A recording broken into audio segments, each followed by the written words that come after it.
and from it Kilner was able to diagnose a number of diseases and also distinguish immediately a pregnancy. As time went on, we more or less forgot the invisible atmosphere in which we exist. We should have been reminded of it by television, for over the years at this time there are hundreds of different television channels in many countries, and these are all carefully separated in space, and in the magnetic field each has its channel and its place, and this doesn't happen in a vacuum. We therefore know that there is something around us, something invisible, which has a very definite effect upon our existence and may cause life in various degrees on the planet and destroy life if it is perverted or corrupted. The human being's vital or magnetic field is highly protective. It is an atmosphere, so-called, that surrounds the body about 3 feet from the surface and is radiated from within through certain centers, the heart, the brain, the generative system, and certain ductless glands. This magnetic field does not just simply exist there because of a vibration. It is a strong defensive instrument.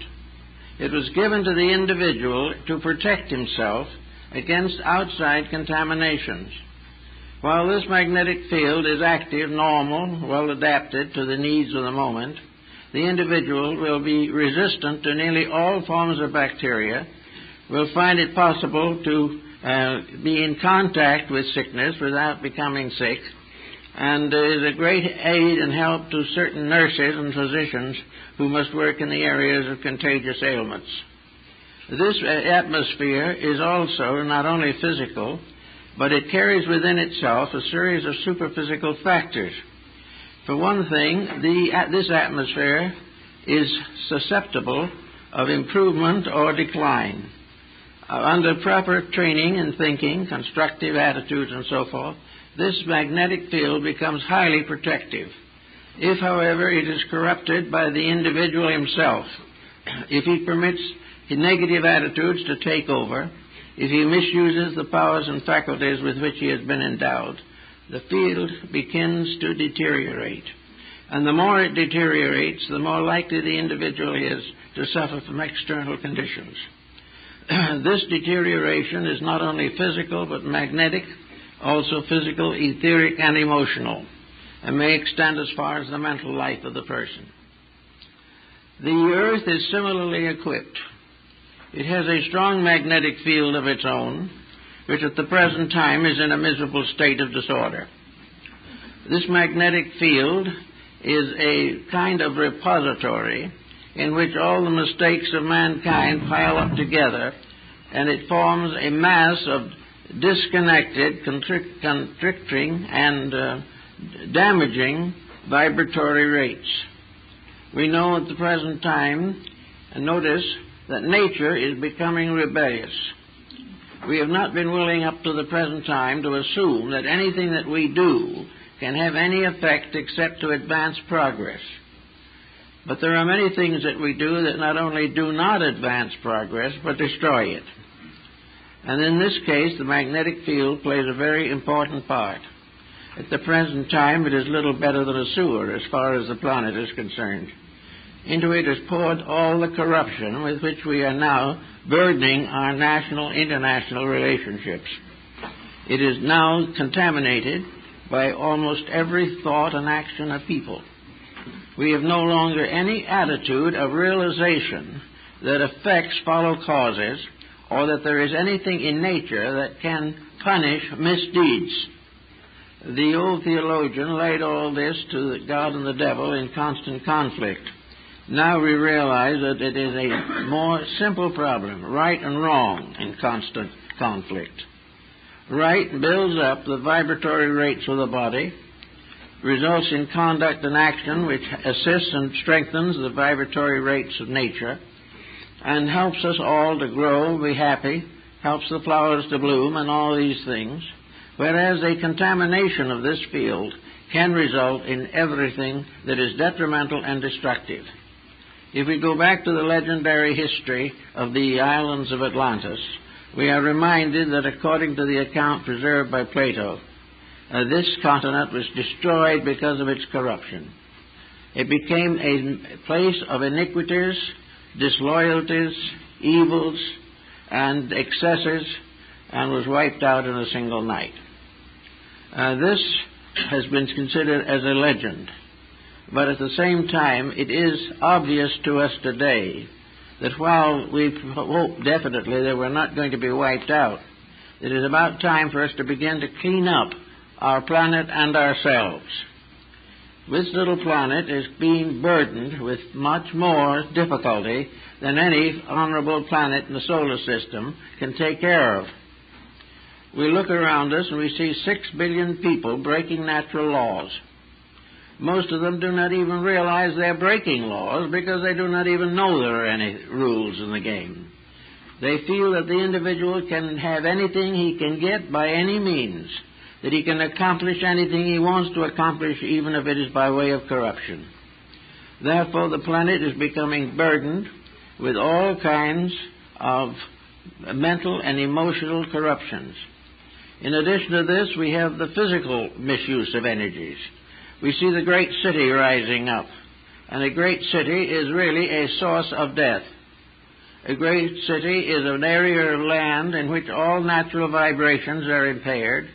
The ground under our feet is covered with concrete. The atmosphere up to the height of a building is corrupted by the very concrete these buildings are made of, and everything is done without any consideration of nature. There are no rules that we have yet discovered, or at least are willing to admit, by means of which it is possible to correct the increasing delinquencies of mankind. If we can receive radios of television signals on the opposite side of the earth and have programs go for tens of thousands of miles through what we call space, what happens when a nuclear weapon is discharged? Does this explosion, because it is a few thousand miles away, have no effect upon the magnetic field of the body of man or of nature? The real problem we are facing today is the corruption of nature. This corruption is the result of a continual program of self-centeredness, a constant advance of competition in all forms, and complete disregard for common sense. All these things add up to trouble, and we are now having this trouble, and we just can't understand why we have it. The materialist tries to assume that it is a natural accident, that it is inevitable. The theologian insists that it is the vengeance of God upon the unrighteous and the unworthy.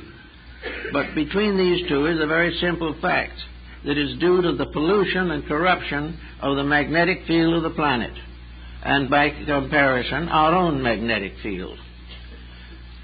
The human magnetic field surrounds the body with a kind of glow or haze extending about 3 feet in all directions beyond the body.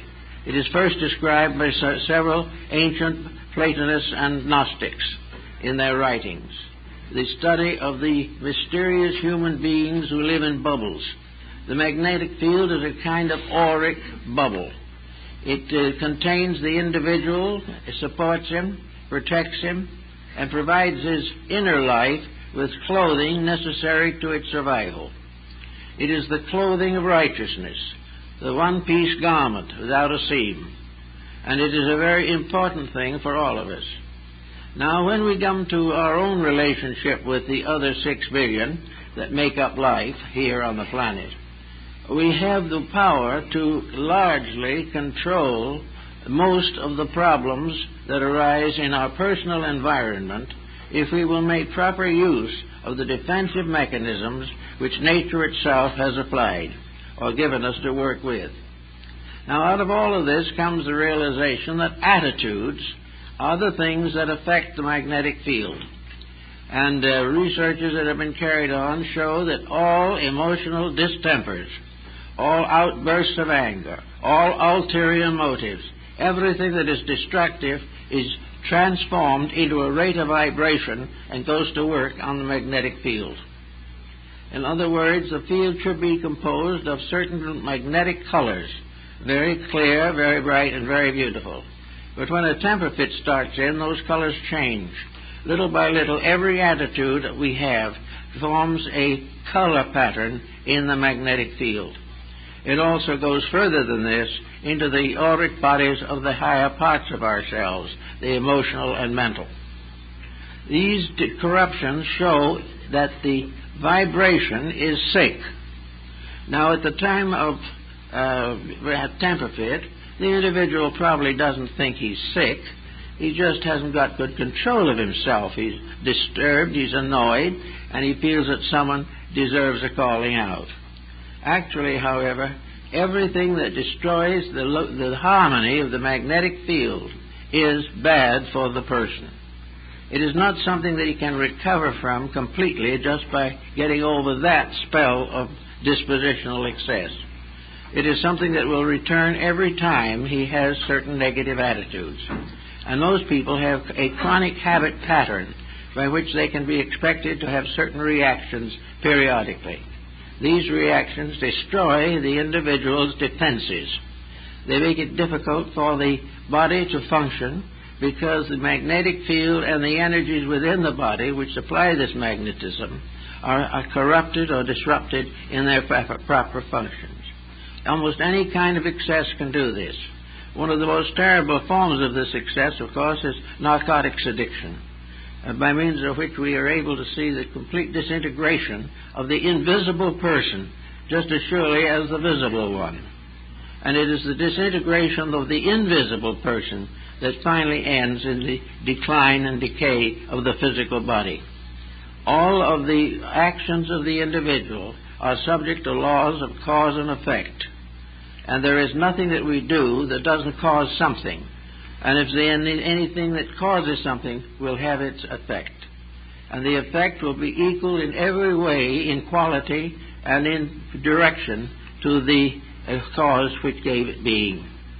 Therefore, the individual with a little temper fit can cause a cyclone within himself that may take weeks of careful thought to remedy or restore.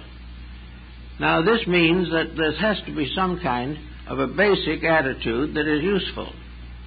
Now, I think we try to realize that the normal attitude of the human being is pleasant. The human being is intended to be a genteel creature, to have a good disposition, to be cooperative and neighborly, to hope for the best, to build for the future, and to in every way possible correct the evils that may lurk within his own disposition. In other words, the individual has to maintain a certain normal placidity or he begins to get sick. Now, this sickness, because it is invisible to the physical eye and not necessarily immediately noticeable in the condition of the health, will go uncorrected and ignored. In fact, in many instances, will be used on purpose to advance a design or pattern that we wish to fulfill. Actually, however, the sickness starts with the first temper fit. And this first temper fit does do damage and leaves scars in the magnetic field of the human body. These scars accumulate in the course of time. The individual tendencies to a bad disposition are such that these dispositional peculiarities intensify, become built up, and as in the case of narcotics, we may say that the first dose is not habit-forming, but the habit develops until it is uncontrollable. The same is true with a disposition. It starts with an occasional bad temper and gradually becomes chronic, and as it becomes chronic, we see the defense mechanisms of the magnetic field slowly sag, fade, and disappear. The magnetic field has to be maintained by a well-integrated and well-organized human being. A very large part of sickness, which is attributed to everything from bugs to temperatures, is actually part of this, is actually part of the mystery of the magnetic field. The individual's ailments very often begin with disposition and finally settle in the physical body. as the defenses against all kinds of outside situations develop, the power to resist these situations is lowered. Now, it is also true of attitudes, habits which we develop in society. We have certain ways of doing things. These ways are not actually right, but we all use them. And as a result of that, we are gradually creating a disintegration of the magnetic vibration upon which we live, upon which we depend for life. All of this is very important to us today, where we have a world in which the human attitudes are really boiling over, where actually the effects of man's inhumanity to man is being expressed through physical phenomena.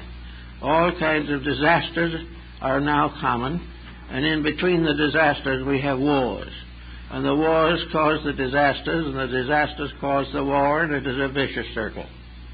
But a war is nothing but a vibratory pattern out of control. It is some misuse that takes over. It is an abuse that becomes the norm. And out of this norm, of which is an abuse, comes a habit, and we say such evils are inevitable. They are not inevitable. They are only inevitable if we remain the same. If we continue to cause them, they will continue. When we cease causing them, they will cease. Now, how are we going to start in solving these for ourselves? Assuming for the moment that we're not going to be able, as individuals, to change the course of world history. We also have the problem that if enough people do unite in a constructive purpose, this forms a powerful field of magnetic availability. The magnetic field is improved by collective cooperation. And collective cooperation also begins with the individual. He must be part of a small but growing group of individuals who realize the seriousness of the present situation and realize that the greatest dangers we face are not on the battlefield, but in the depositories of energy, life, and consciousness which belong both to the planet and to ourselves. The invisible corruption is more dangerous and more fatal than the visible. And the invisible is caused by the visible and reacts upon it and increases it until we are really in a serious situation. So let's see what we can do about this. We get to the subject particularly of the morning talk, and that is, how can we become pleasant, harmonious, and reasonably happy people? Now, as we say reasonably happy, because no one is going to be perfectly happy in this world. But we are going to do certain things because they are necessary. If we could watch through one of Mr. Kilner's screens and some other devices of a similar nature, we would see a placid person sitting surrounded by his magnetic field, his etheric double, his emotional body, and his mental body. And he would be seated in a rainbow of full and clear vibratory rates, which the optical system will interpret as color. These can also be interpreted as sounds, but more likely as colors. As these watch him, he gets mad at someone. The physical changes are slight. The corners of his mouth may go down a little, he clenches his teeth or something of this nature, or let forth one of those great oaths by which the individual expresses displeasure. But in the magnetic field, color changes immediately. As he says something that is unpleasant, he destroys a layer of self-defense. If he does it once, the scar tissue may heal up and very little happen. But if it becomes habitual, this becomes a distinct defect, a lasting and corrupting scar in our armament against inharmony and corruption. If the magnetic field is sufficiently disturbed, it affects our memory, it affects our will, our morals, our ethics, and our general practices. Little by little, we become accustomed to the fatigues of civilization. We believe that it is necessary for us to be tired and worried because that is the way the world is at the present time. But we might also note that very many things that we have today, many forms of equipment, which we now regard as indispensable, is actually a mistake. It is a false condition, and this false condition is definitely detrimental to the world's and Earth's and our own personal magnetic fields.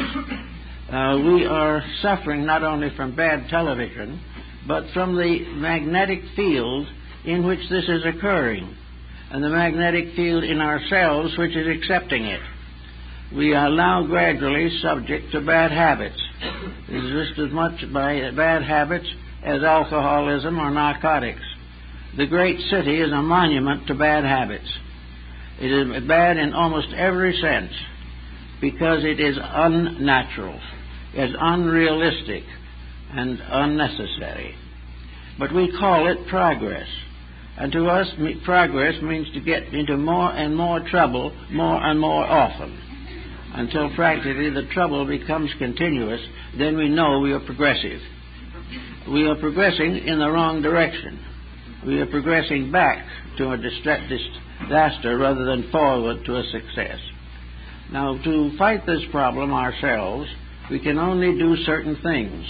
And that one of those things is to watch the harmony of the body and its functions, to realize that the body is an area of magnetic energy, and that this energy is subject to every kind of depletion that is possible to think of, and also that it is also the source of the progress of the person towards a better and fuller life.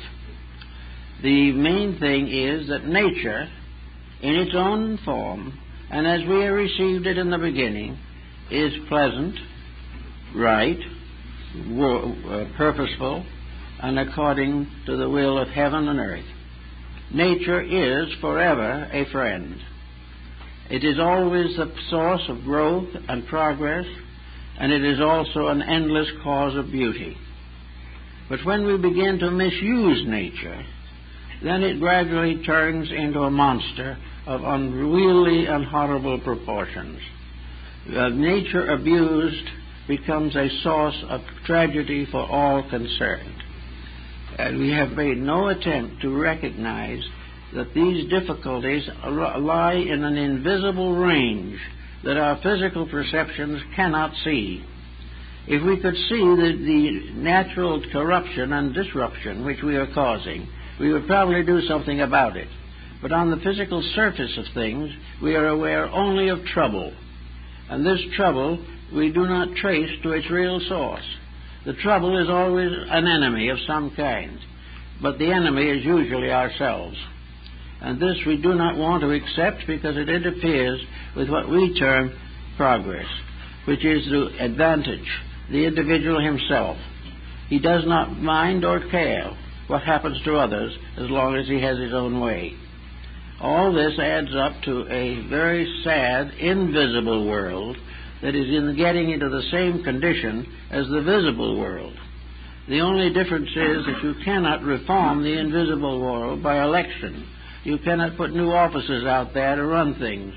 The only thing that will reform the invisible world is the correction of the mistake, to straighten out the corruption, and to return to the natural pattern which we were intended to live.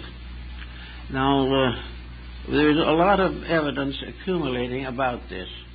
We are beginning to worry about it. We are beginning to realize that there is some relationship between this constantly increasing load of disaster and the personal disasters which we are causing every day. We are becoming aware that nations cannot have falling out without something else falling out. We cannot continue to explore the mysteries of nuclear fission, putting off one explosion after another, without this definitely, permanently scarring the invisible side of our own planet, a side which we do not think about, most people do not believe in.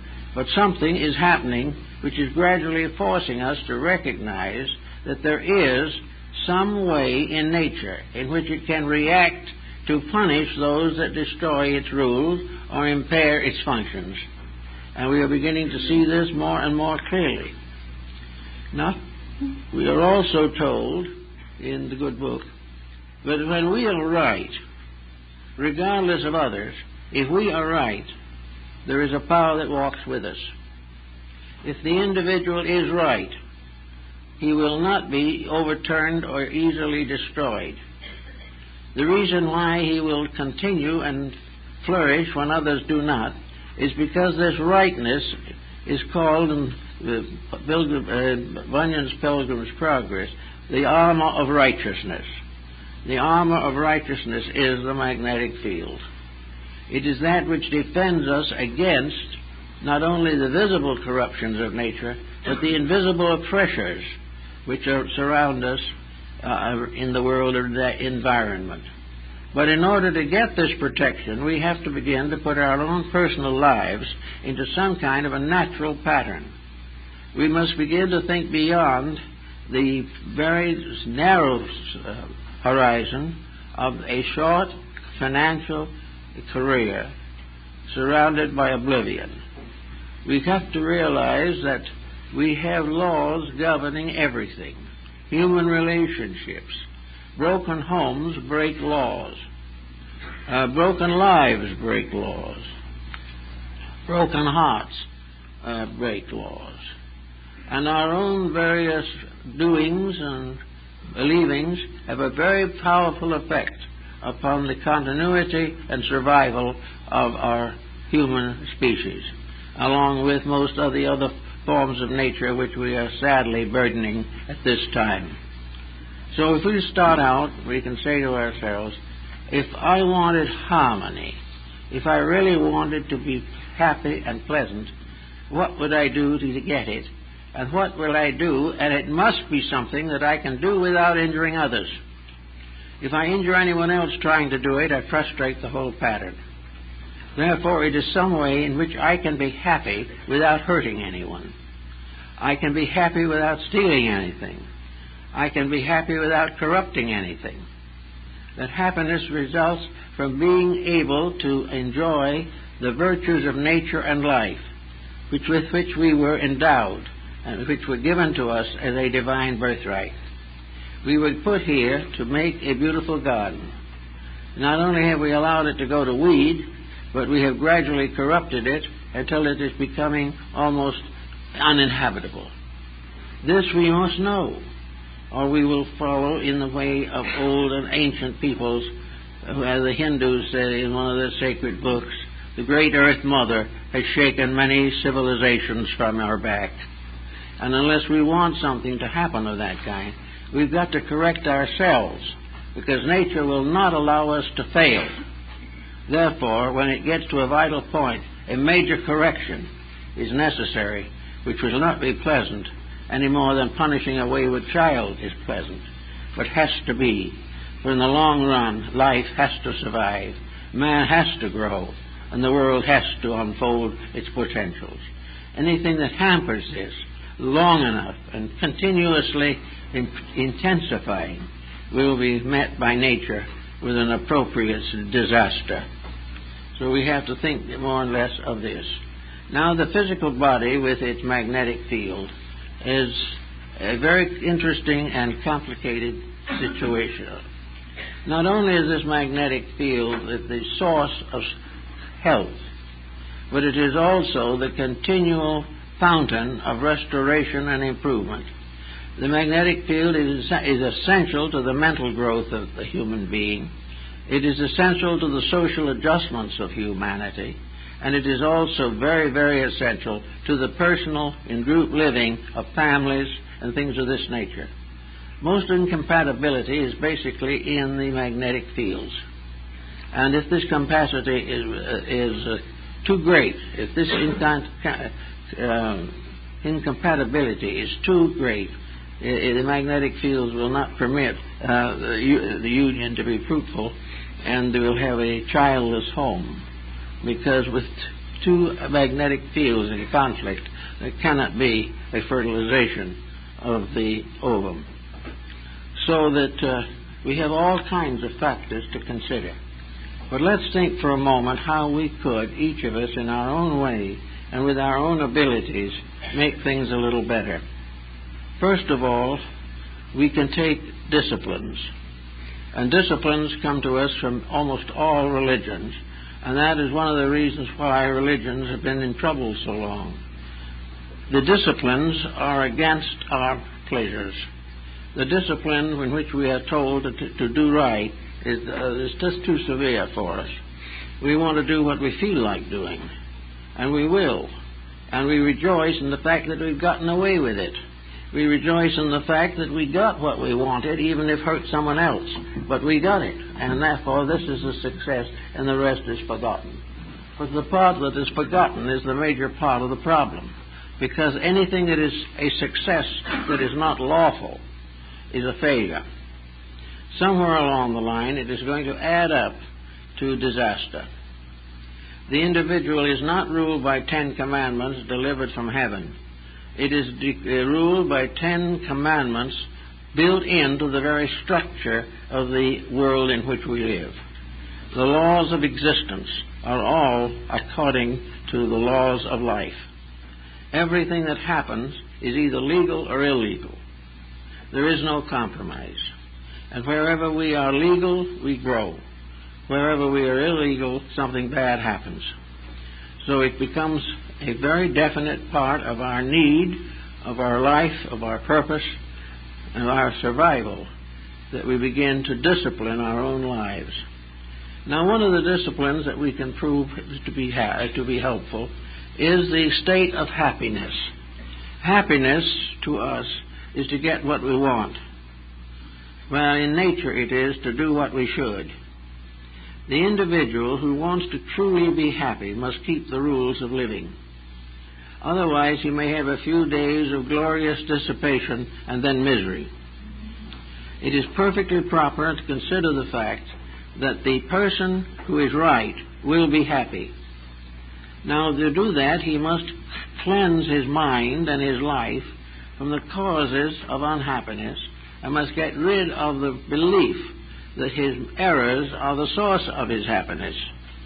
He must begin to think back with nature into the rulerships of the various palaces of existence. So we have in our own personal lives the ability to clean house. And as we clean house, the magnetic field adjusts definitely.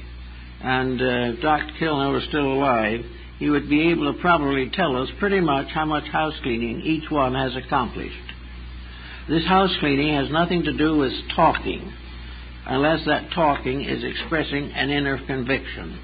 Growth is not a discussion of growing or an affirmation of growing. Growing is what it naturally is, the simple process of growing. And without the fact, there is nothing. So if we've had in childhood, for instance, as many have, many difficulties which have scarred the life and more or less damaged the magnetic field, then our problem is to restore in every way possible the damage that has been done. We have, therefore, a complete science of medicine, medicine of character, medicine of correction of faults, and health as a result of living well. Not living richly, but living normally, and having the willpower and the courage to accept what we do not understand. Now, in order to do this, we have to have some kind of a philosophy of life. The individual is not going to do right just because it hurts. He's not going to be right just because someone tells him he should be. He has to have some kind of basic idea behind it all. And as we advance in the sciences, the scientists themselves, to their great regret, are beginning to realize this. They begin to realize that they are not free agents to do what they please with natural forces and then be proud of each other and award medals for breaking natural laws. This is something that we have to finally discover, and science is beginning to notice this, just a little here and there, but it is growing. That science will never be science until it proves why we have to be right.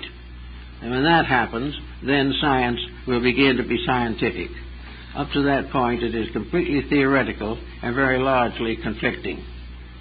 But assuming that we are looking now for an answer, we can begin by realizing that peace is one of the most vital things that we can possibly experience. And peace is the one thing that we are afraid of. We are afraid that peace will interfere with profit. We are afraid that peace will interfere with ambition or with some of the inner motives of our own nature. But if we want to live and survive and to earn a better destiny than we have now, we must begin to cultivate the quietude of constructive peace. Peace is not a waving of the flag or a parade.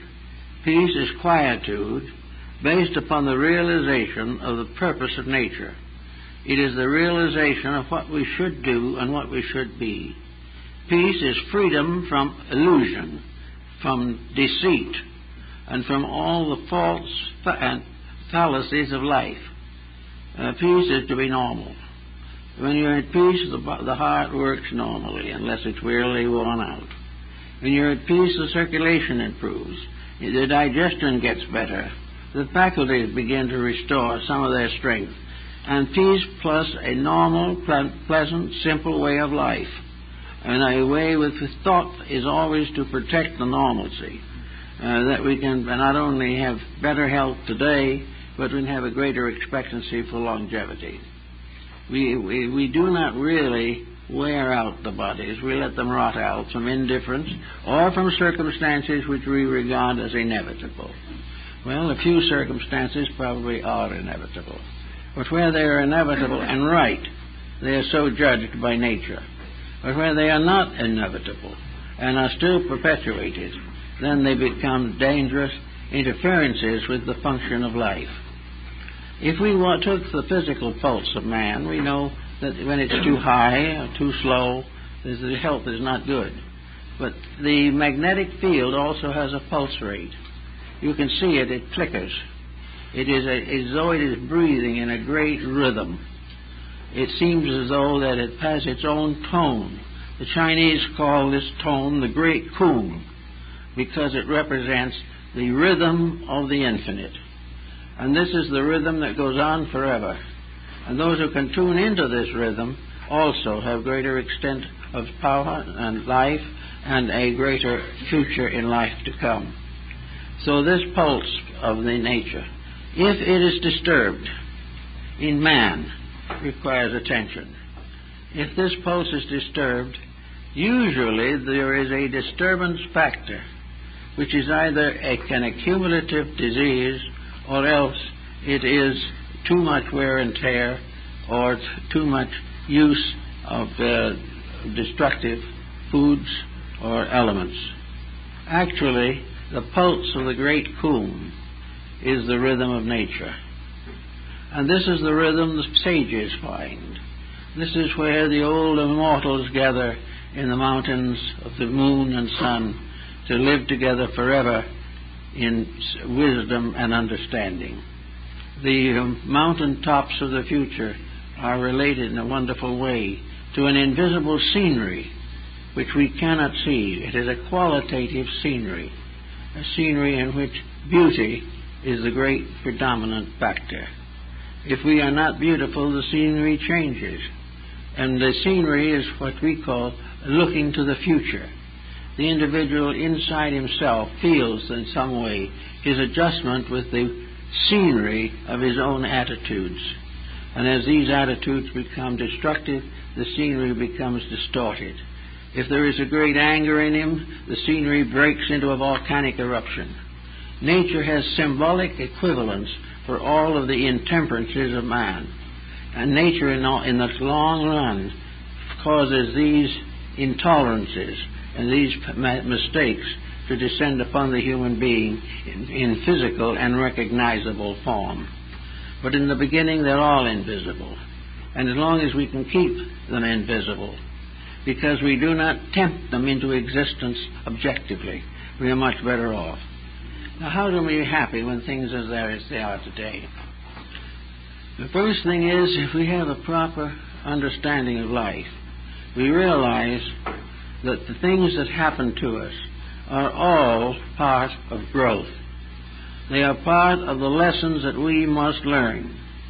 They're what the Rosicrucians call the abecedarians, studies in the house of the Holy Spirit. Each of us has to win a certain amount of trouble, transform it, transmute it, redeem it, in order to grow. Now, at the moment, growth by means of improvement is not popular. Today, the idea is to avoid the pain, but do not change the cause. This is ultimately impossible. Whatever we have caused will come upon us. Whatever we deserve will come too. Therefore, the beginning of our happiness is to deserve happiness. Now, to deserve happiness means a certain constant vigilance over ourselves. This was what they started the ancient system of yoga. For yoga was a discipline of the mind, a discipline of the life in which it became dedicated and devoted to principles that are unchanging. A philosophy of life is necessary to give us those principles, to make us realize the realities of life and the realities of understanding and existence. If we really believe in a God, if we really believe that the divine plan exists, if we really believe that this deity is benevolent and has as its primary intent the perfection of all that lives, then it is a time for each of us to go into partnership with this procedure and join in the process of self-improvement. We like to think perhaps that our sins await forgiveness, and that this forgiveness will wipe them away regardless of what we do, as long as we belong to the right denomination. But this is not actually true, and we all know it from experience. The narcotics addict comes to the same end whether he is an atheist or a theist, if he continues the habit. So the problem is to get at these things from a basic standpoint and improve ourselves. So we can start with being happy. Now, we have moments of happiness. Very few people are unhappy all the time. Sometimes happiness consists of not having anything to worry about, but no particular positive achievement. We just get along without too much concern. This may be considered satisfactory, but it is one of those things that will not last. Every once in a while, this neutral state will burst out into something else. So happiness really means the gradual transmutation, to term it in alchemy, of the base elements of human nature. All of our negative qualities will simply have to be transmuted. Now, this transmutation of these qualities is not difficult, although it becomes so if you insist on clinging to the mistakes. The transmutation of temperament is comparatively simple, because all of nature is on your side when you try to do it. But if you are tempted away from it by ulterior motives, it can be very difficult, lengthy, and for many cases almost impossible. But actually in the daily life of living as we go, you can get up in the morning and you can say to yourself, this is another opportunity to grow. Or you can say to yourself, here's another mess. It all depends on you. It depends on your own attitude. If you look forward to the day as an opportunity to prove that you are bigger now than you were yesterday, in qualities and in attributes and in accomplishments,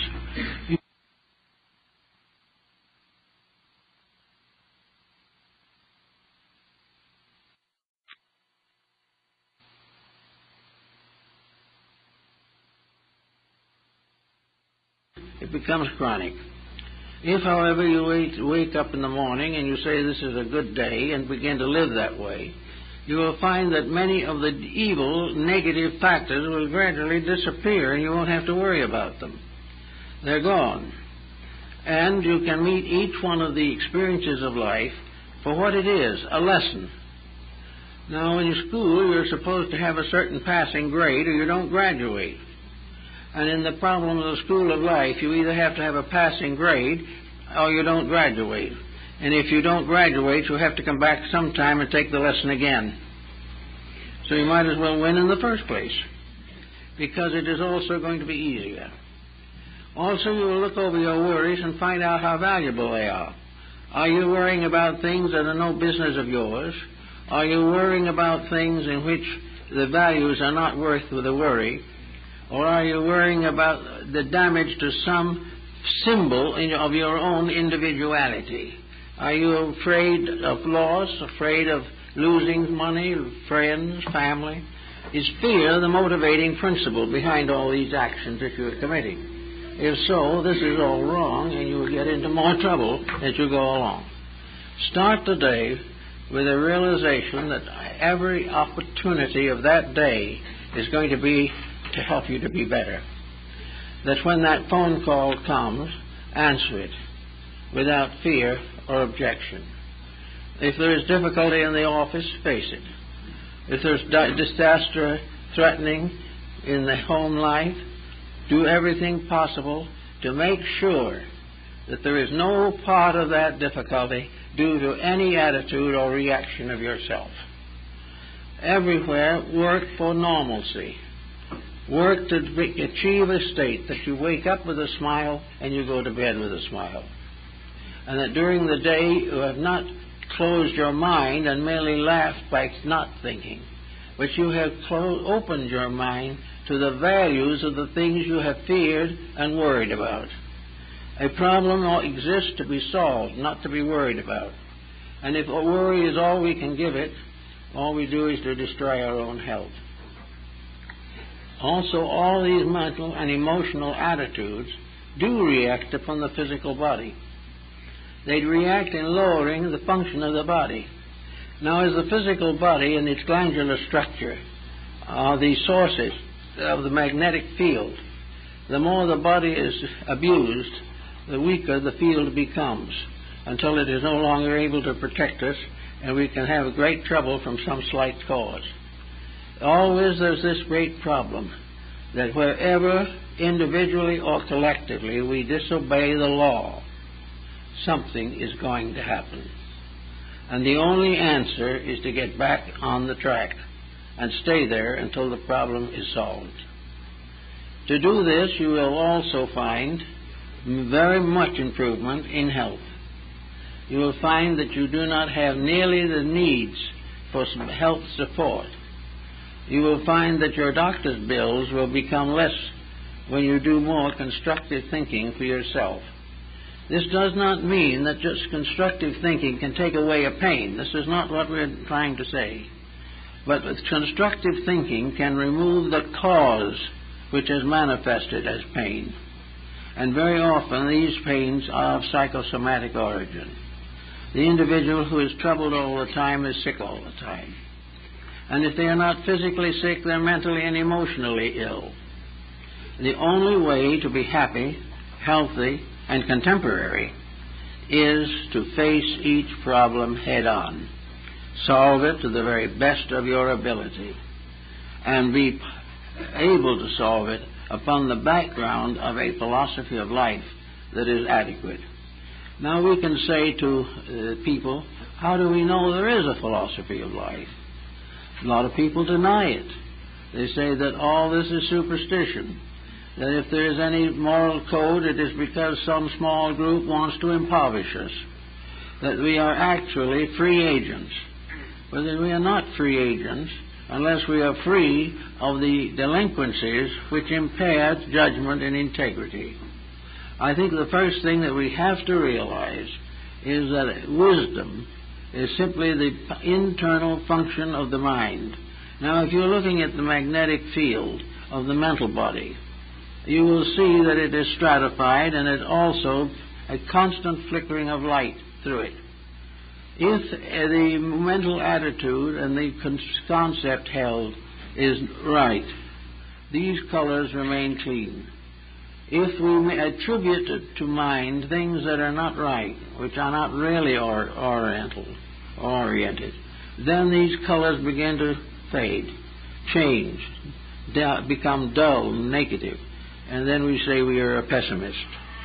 That these things are all part of one tied-in structure of processes. Therefore, we can tell pretty well by the individual whether there is a God or not.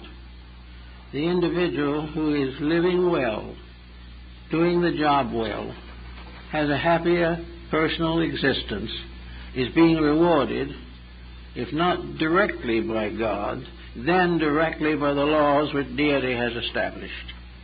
There is no doubt that we live in a universe of laws that cannot be broken without suffering to ourselves.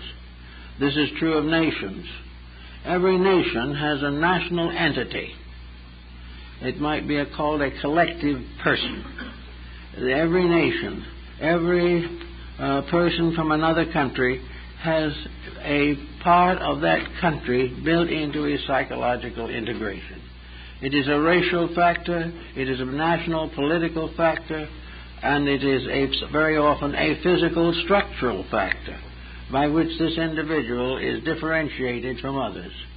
Over each of these complete groups, there is a racial, cultural entity. There is a compound vibratory pattern, a vibration, and a magnetic field of that particular race. These races, therefore, become entities in themselves, made up of millions or thousands of individuals. These races have also their destinies, and these destinies are very often afflicted. Sometimes these destinies, as a result of long neglect, are bad, but now we find that most of these destinies are being broken up, and these groups are mingling with others and gradually achieving a more normal relationship with total humanity. This is true of religion. Each religion is an entity. It has its own vibratory rate. It has its own function. It has its own followers and adherents, and it has its own right of survival. Each individual with his religion affects his magnetic field. Every religion affects the color of the auras of the emotional and mental bodies also. Our religion, therefore, becomes part of a kind of medication, an invisible medicine which keeps the invisible part of ourselves in reasonable health. It is a kind of invisible tonic, something that is necessary. If, therefore, we break our own religious beliefs or damage them, then no other religious belief can really help us until we have mended our own. We cannot walk out any more than we can walk out of the race or nation to which we belong. All these things are part of a vast vibratory structure which you can go on and align with practically every attitude, belief, and conviction of human beings. It is this, therefore, that is the basis of growth and the basis of the necessary corrections that we face today. We are coming very close to a major division in time. I think we are reaching a point where the pressures of our own mistakes are becoming intolerable. It's just exactly like the individual who becomes an alcoholic. He reaches finally the state in which he becomes obsessed with peculiar beliefs and entities, and delirium tremens sets in. And when that sets in, the individual lives in a world of delusions. Well, in a sense, this type of delirium has already set in with humanity. We are living in a world of illusions. We are living in a world which we believe we can control, but we have never made any effort to actually control. The only thing we have tried to do is adapt this world and this conglomerate we belong to our personal desires. We want it to serve us, preferably at the expense of others. Sometimes we do not say preferably at the expense of others, but the things we want would be impossible unless we damage someone else. And all this is taken into consideration by nature. Animals have their group entities, and these group entities teach them the morality of existence. Animals follow their own laws, and follow them exactly. And if they differ from them in even a little way, the animal's life is threatened. An animal cannot be anything except harmonious with the pattern of itself, or it will perish. And the animal teaches, the mother teaches the young by example. A great wisdom is transmitted without a word. The wisdom is example, how to do it and survive.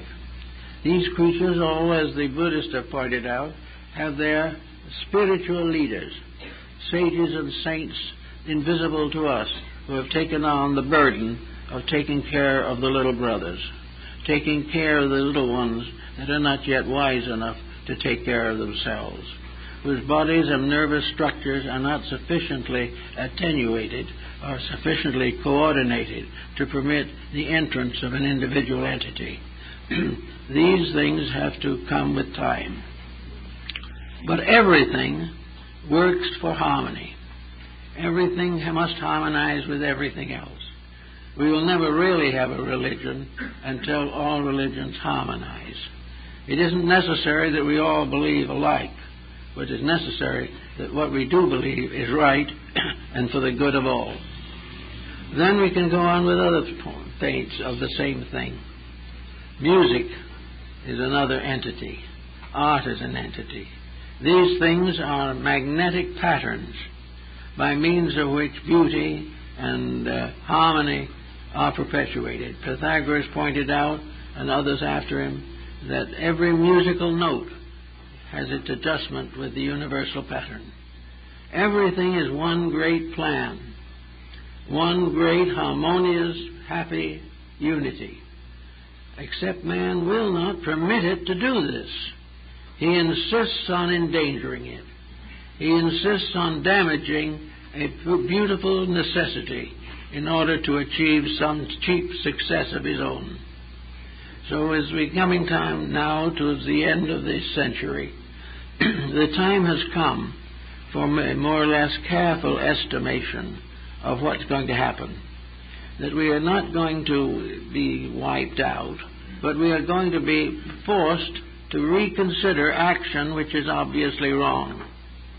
The more rapidly we accept this and the more quickly we correct our mistakes, the easier these transitions are going to be. We will not have to suffer some horrible disaster if each of us as an individual that really tries to improve the allotment which was given to us in the beginning. Each of us has a certain magnetic keynote, a certain value, and if we live up to that value, we are safe. If we disrupt that value and fall below its level, we are in danger. And in danger we remain until we correct ourselves. Now, you know you're correcting yourself when you begin to feel good about things. When you say to yourself, all these things are working together for good. If you can begin to see the lesson in each problem, and by seeing the lesson dissipate the problem. By watching for opportunities to learn more about the life in which we exist, to gain greater sharing in life, realizing the value of unselfishness as against selfishness, the value of peace as against conflict. All these things we learn. Children can learn them. It is time for education to teach us that the purpose of life is to grow and improve. That the great work of life is not to be measured in a career here, but in an unfoldment of the basic character of the individual.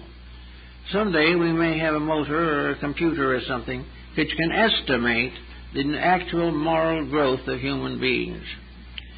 They will find some way to measure whether the person is getting better or not.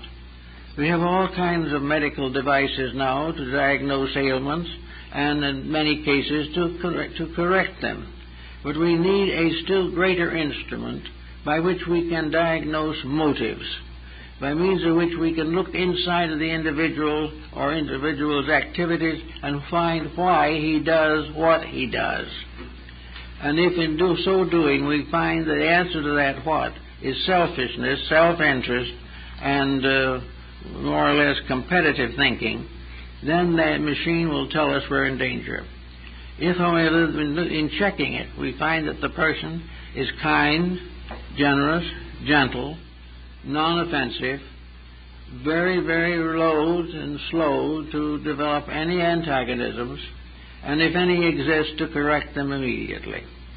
Very quick to forgive, and very quick, if not to forget, at least to transmute the thought from a problem to a form of growth. We are here to transform every action of life into some expression of becoming better. We are here to grow from whatever beginnings we had. Some have come with a considerable allotment, which they have earned in previous embodiments. Some do not have quite so much allotment, but they all have infinite opportunity to grow. And this is the reason for life.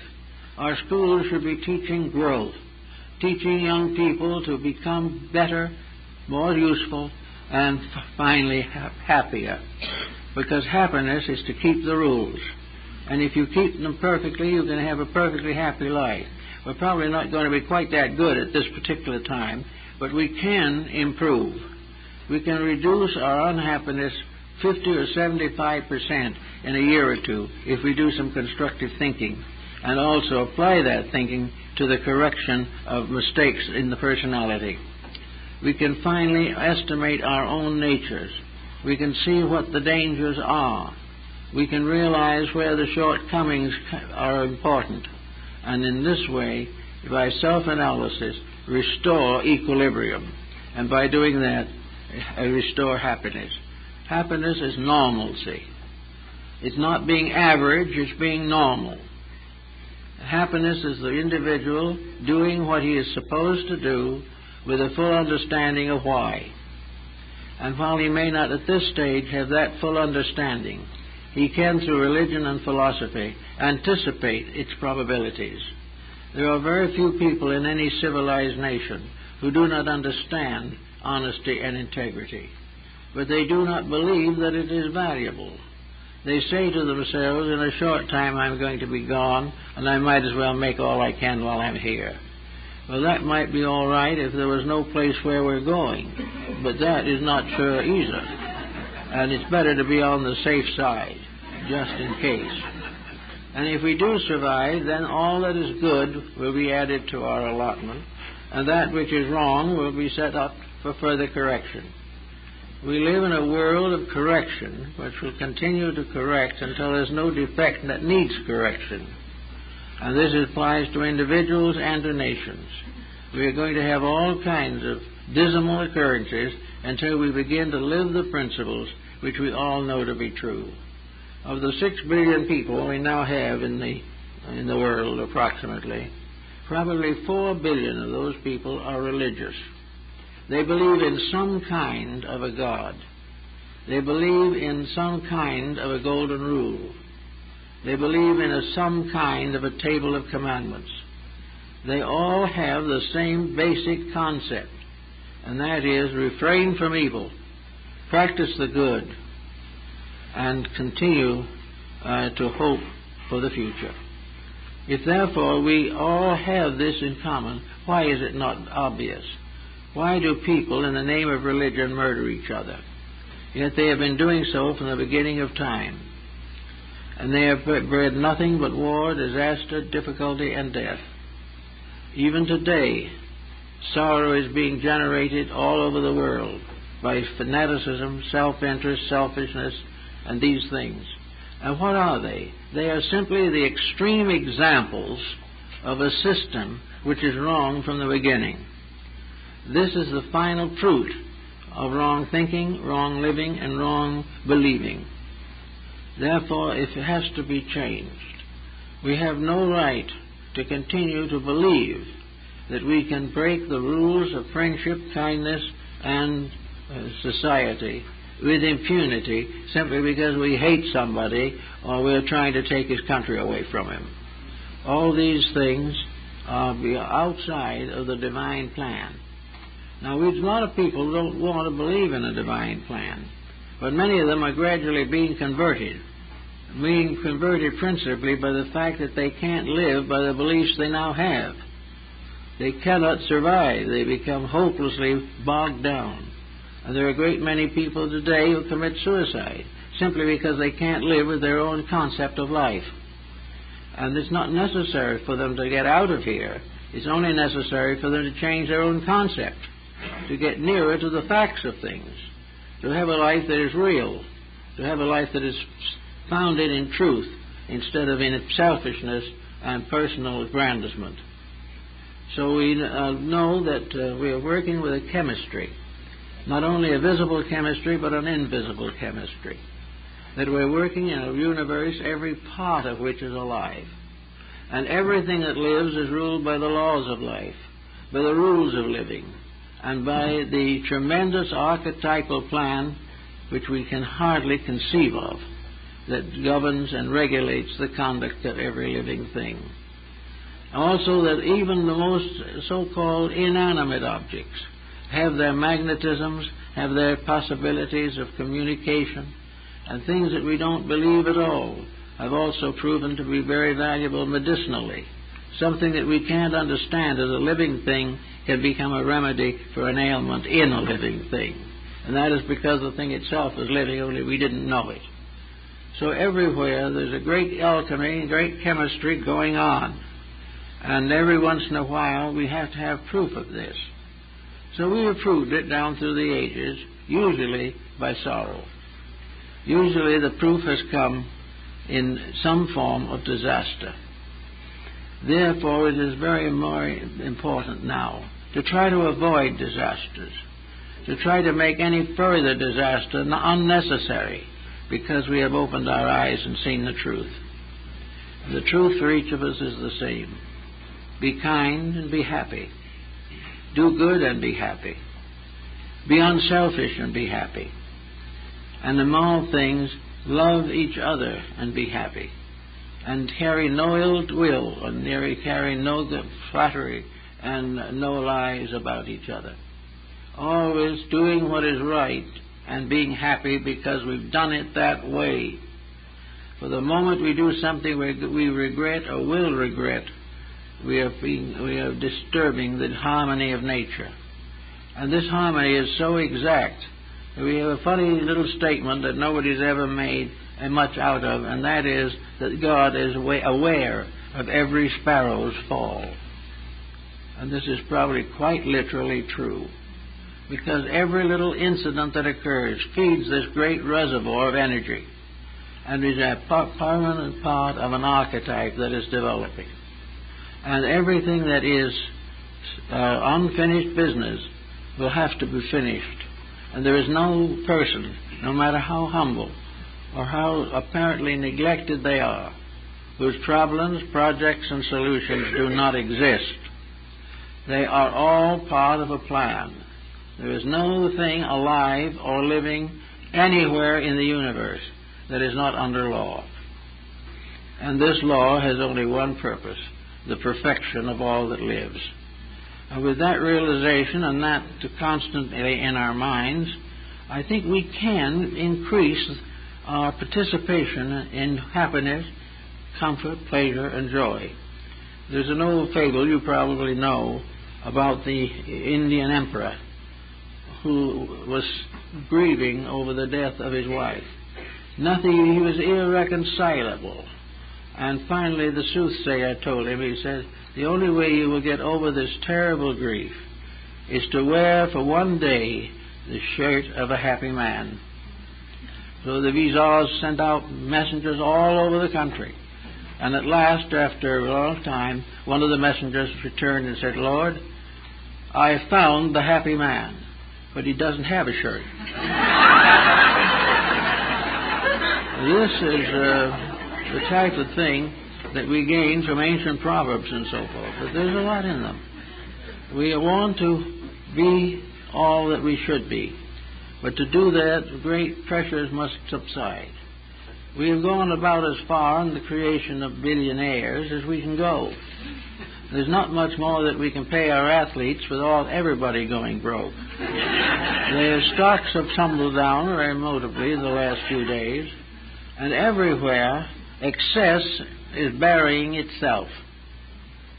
Everywhere the situations that have been built up by fallacy and selfishness are falling apart. We are looking now for likely candidates for future presidents and are having great difficulties finding them because we've not produced them. We have compromised everything. We have made compromise a way of life. And the individual who accuses another person of compromising has probably compromised also. It is just a case of using it when it's advantageous and forgetting it when it isn't. But all of these things show that we are having a decline which has to be corrected. And probably the great correction will not come from the top, but will come from a citizenry that has been under these pressures for a long time and is now ready to accept and support a better way of life. When this occurs, then the laws of life will be very happy. The magnetic fields will be bouncing around with pleasure, and we will all be much healthier, happier, and more informed. We will find the joys of things that are not based upon finance. We will find the realities of things within ourselves rather than in the accumulation of outward articles of one kind and another. We will no longer be searching desperately for wealth, which itself is one of the major forms of disaster, but we will be more interested in the cultural life of the race. We will be more interested in having a good home than having a great business. We will be much wealthier because we have the love of those around us rather than more money in the bank. Debt and all these things are part of a fallacy that is no longer necessary. And that fallacy doesn't have to be really have God point his finger right at it or something. We don't have to say, wait to hear the thunderous voice of heaven, because the God in us is the one that's going to give us the news. And that God in us is going to do it by the destruction of the vibratory facts and defenses that we have.